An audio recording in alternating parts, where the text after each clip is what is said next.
Hello everyone, good evening everybody. SSC JEE 2025 का आप सभी एग्जाम देके आ चुके हो 3 तारीख से लेके 6 तारीख तक। भाई जब 3 तारीख को पेपर हुआ, हमें किसी भी तरीके की डिस्पेरेंसी देखने को नहीं मिली पेपर के अंदर। 2-3 बातें बच्चों के एंड से आई थी। पहली बात हमारे पास बच्चों के एंड से आई थी कि सर कैलकुलेटर उतने अच्छे से काम नहीं कर रहा जितने अच्छे से करना चाहिए था। दूसरी बात हमें पता चली कि कैलकुलेटर हमें प्रोवाइड किया गया लेकिन वो उस वैसा काम नहीं कर रहा था जैसा करना चाहिए था। अब ये बात बच्चों के एंड से तो आ गई, लेकिन इस बात की पुष्टि तब हुई जब 4 दिन तक बच्चों ने ये बातें बोली कि यार कैलकुलेटर ना वैसे काम नहीं कर रहा जैसा करना चाहिए था। ठीक है भैया। इसके बाद कुछ बच्चों का यह कहना था कि सर सेंटर में जो लैपटॉप मिले हैं उसमें 3-3 बार सर्वर क्रैश हुआ और फिर वापस से पेपर वहीं स्टार्ट करना पड़ा। अब इसमें एसएससी को तो कोई दिक्कत नहीं होने वाली, एग्जाम कंडक्टिंग एजेंसी को भी कोई दिक्कत नहीं होने वाली। उनका तो यह कहना रहता है कि जब भी कुछ ऐसा हो तो बता दीजिएगा, हम वापस चेंज कर देंगे। जब भी कुछ ऐसा हो तो बता दीजिएगा, सर्वर वापस चालू होगा तो वहीं से टाइमर चालू होगा। अरे भाई टाइमर तो वहीं से चालू हो जाएगा, लेकिन आप ये भी तो सोचो एक बच्चे की मानसिक स्थिति जो है उसको कैसे सही कर दोगे। एक बच्चा अपनी कैलकुलेशन कर रहा था, 3 मिनट किसी सवाल को गलती से दे दिया, ठीक है, मान लीजिए कोई 3 मिनट या 2 मिनट का सवाल दे दिया, अब आप उसको वापस करने बैठोगे, फिर वो अपना दिमाग वहीं पे लगाने की कोशिश करेगा, तो इससे बच्चे का टाइम किल होता है। चलिए ठीक है, हमने ये बात भी मान ली। अब रिसेंटली मैंने कुछ 2 दिन पहले देखा, काफी सारे बच्चों का ये भी आया कि सर कुछ सेंटर पे ना थोड़ी सी दिक्कतें भी चालू हुई। लेकिन क्या ये किसी एक सेंटर पे दिक्कत हुई? नहीं भाई, करीब करीब 4 से 5 जगह ऐसी हैं देश के अंदर जहां पर दिक्कतें ज्यादा देखने को मिली। मैं एक एक करके आपको सबको बताता हूं।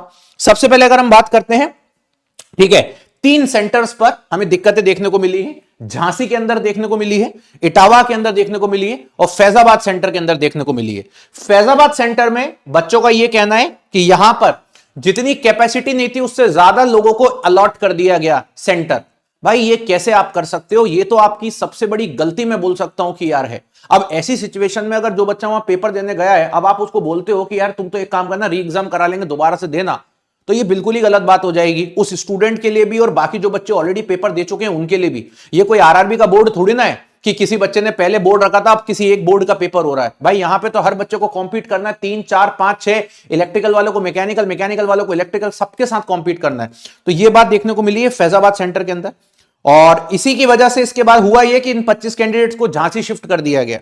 इसके बाद एग्जाम झांसी के अंदर 1.5 घंटा लेट स्टार्ट होता है और 33 कैंडिडेट्स ने झांसी के अंदर एग्जाम देने को रिफ्यूज कर दिया गया, जिसके ऊपर ये न्यूज़पेपर भी कटिंग आई हुई है कि जेईई भर्ती में 33 कैंडिडेट ऐसे थे जिन पर आज फैसला होना है। ठीक है, इसके बारे में भी मैं आपको बताता हूं। और इन सभी चीजों के अलावा, इन सभी चीजों के साथ साथ कर्मचारी चयन आयोग ने जूनियर इंजीनियरिंग भर्ती परीक्षा छोड़ने वाले 33 अभ्यर्थियों की मांग पर बुधवार को फैसला संभावित है। अब यह बताया जा रहा है, इनका यह कहना है कि आज एसएससी की मीटिंग है और उसके हिसाब से बताया जाएगा कि भैया इनका पेपर फिर से होना है, कैसे होना है, कब होना है, सारी चीजें होंगी। तो मुझे ऐसा लगता है कि अगर इनका पेपर फिर से होने की कंडीशन आती है इन सभी कैंडिडेट्स के लिए, मैं तो बस यही बोलूंगा कि किसी भी स्टूडेंट के लिए कोई भी डिस्पेरेंसी या भेदभाव नहीं होना चाहिए। अगर देश में जिन बच्चों ने पेपर दिया उनका सक्सेसफुली हो गया, ठीक है भाई, आप उनका पेपर सक्सेसफुली हो गया, अब आपको उनको दोबारा बुलाने की जरूरत नहीं है। लेकिन जिन बच्चों को इश्यू हुआ है, ऐसे कैंडिडेट्स के लिए सिर्फ एक ही सॉल्यूशन है, टेक दी री एग्जामिनेशन। क्योंकि आप ऐसे कैंडिडेट के साथ कुछ और नहीं कर सकते। बात यहां पे 33 बच्चों की या 6 बच्चों की नहीं, बात 1 हो, 6 हो, 33 हो या 33,000 हो, यह मैटर नहीं करता। छोटी मोटी चीज है, सबने ऑब्जर्व करी है, उस चीज को कोई बोल भी नहीं रहा है कि कैलकुलेटर नहीं चल रहा था तो सर्वर, कोई कुछ नहीं बोल रहा है भाई। लेकिन अगर इस लेवल पे कोई चीज गई है तो मैं ये सपोर्ट में रहूंगा और मैं यही बोलूंगा कि ऐसे बच्चों का री एग्जाम होना चाहिए। लेकिन री एग्जाम होने से क्या आगे की चीज होंगी वो मैं आपको बताता हूं। अगर ये चीजें री एग्जाम तक जाती हैं तो फिर एसएससी अपनी रिस्पॉन्स शीट को पब्लिश नहीं कर पाएगा, क्योंकि एसएससी का यह कहना है कि भैया रिस्पॉन्स शीट जो है वो हम नहीं देंगे। तो रिस्पॉन्स शीट नहीं आ पाएगी जो एग्जिस्टिंग बच्चे हैं उनकी, और अगर रिस्पॉन्स शीट देता है तो फिर इनको कुछ नया नियम निकालना पड़ेगा, वापस से अपने ही पुराने नियमों को चेंज करना पड़ेगा। तो इस तरीके की चीजें आ सकती हैं। यहां पर इनका यही कहना है कि इस बारे में आयोग मुख्यालय में बैठक बुलाई गई है। आयोग की जेईई भर्ती परीक्षा में आखिरी दिन शनिवार को झांसी, अंदावा और फाफामऊ के तीनों केंद्रों पर गड़बड़ी की बातें सामने आई है। फाफामऊ के एक केंद्र में क्षमता से अधिक अभ्यर्थियों को बुला दिया गया था। इसकी वजह से 25 अभ्यर्थियों को झांसी स्थित केंद्र पर परीक्षा दिलाने के लिए लाया गया। भैया ये क्या मजाक चल रहा है? क्या तुम चुनाव आयोग वोट दिलाने जा रहे हो क्या? हैं, इधर से बच्चों को उठा करके उधर लेकर के चले गए, ये क्या चल रहा है भाई? इसकी वजह से परीक्षा करीब 1.5 घंटे देरी से शुरू हुई। और अगर मान लीजिए इन बच्चों को, 25 बच्चों को जो पेपर इधर से उधर आप लेके गए हो, इन बच्चों की मेंटल स्टेटस क्या है?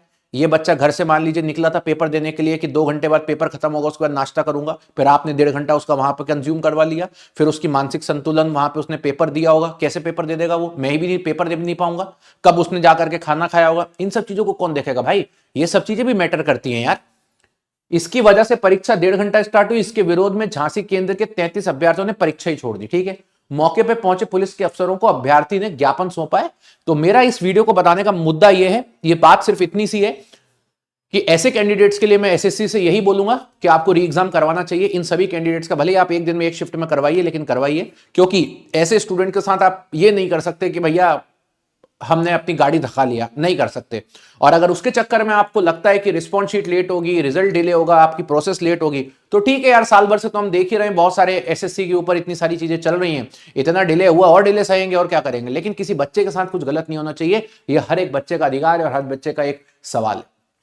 तो चलिए गाइस, मैं इसी तरीके से मिलता हूं। पहले मैंने सोचा था इसके ऊपर वीडियो के बारे में, लेकिन जब चीजें ज्यादा देखने को मिली, 3-3 सेंटर्स में देखने को मिली, और बात जब यहां तक पहुंच गई कि अब एसएससी बैठ रहा है, तो इसलिए मैंने सोचा कि आपके साथ इस बात को साझा करूं। आज से 3 दिन पहले ही मैंने बताया था कि रिस्पॉन्स शीट आ जाएगी, लेकिन मुझे ऐसा लगता है कि अगर ये चीज आगे बढ़ गई और एसएससी ने उस चीज को करा, तो शायद रिस्पॉन्स शीट अब आपकी डिले हो सकती है। चलिए गाइस, तो मिलते रहेंगे, चैनल को सब्सक्राइब कर लीजिएगा और आप अपना भी तर्क दीजिएगा। ये आप ही के भाई बहन हैं, भले ही आपका पेपर अच्छा गया, लेकिन ये आप ही के भाई बहन हैं जिनके साथ ऐसा इशू हुआ।